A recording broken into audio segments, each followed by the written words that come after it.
Apple Maps might soon feature ads, but not the kind you're used to. Curious? Stay tuned. Welcome to the Apple Daily News. This podcast is created by generative AI. Today is February 17th, 2025, and we've got a packed lineup of stories, from Apple's potential new revenue stream to the latest in AI-powered robotics. Links to all stories can be found in the episode notes. Let's kick things off with Apple Maps. According to Bloomberg's Mark Gurman, Apple is revisiting the idea of introducing search ads in its Maps app. Now, before you picture intrusive banners, let me clarify. These would be paid search results. For example, if you search for burgers, a fast food chain could pay to appear at the top of your results. This concept aligns with what Apple already does in the App Store and mirrors strategies used by competitors like Google Maps. While this could boost Apple's services revenue, it's sparking mixed reactions. Some users worry it might clutter the app's clean interface.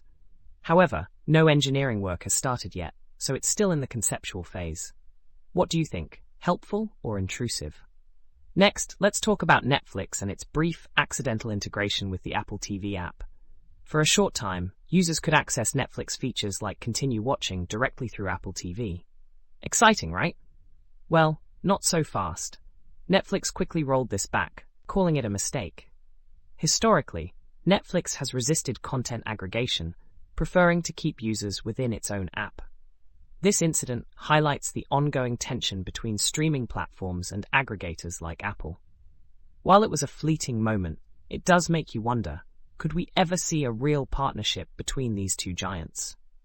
Now, a somber note as we remember Martin Pilkington, a respected figure in the Apple developer community who has passed away at 54.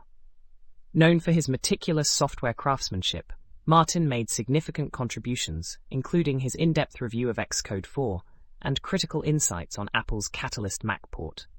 He was open about his battle with cancer and passed peacefully in his sleep. His work and dedication have left an indelible mark on the community. Our thoughts are with his family and friends.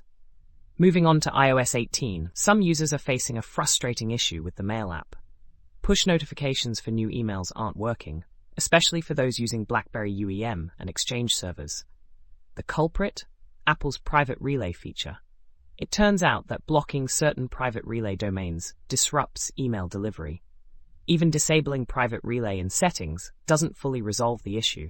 The workaround? Updating VPN configurations to allow access to these domains. If you're using Pi-hole, you might want to whitelist mask.icloud.com and mask-h2.icloud.com.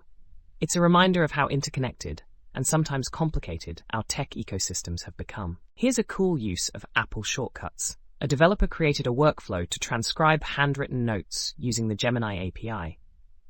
The process involves snapping a photo of your notes, sending it to the API, and getting a text transcription in return. While the setup requires some technical know-how, the result is a handy tool for anyone who frequently jots things down by hand. The developer is already looking to expand its functionality, like processing multiple images at once.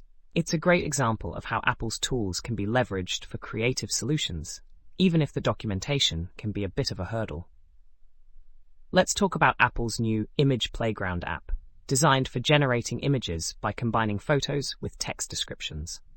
While the app includes safety features to prevent misuse, like limiting styles to cartoons and illustrations, it's not without flaws. Users have reported biases in the generated images, particularly around skin tone and hair.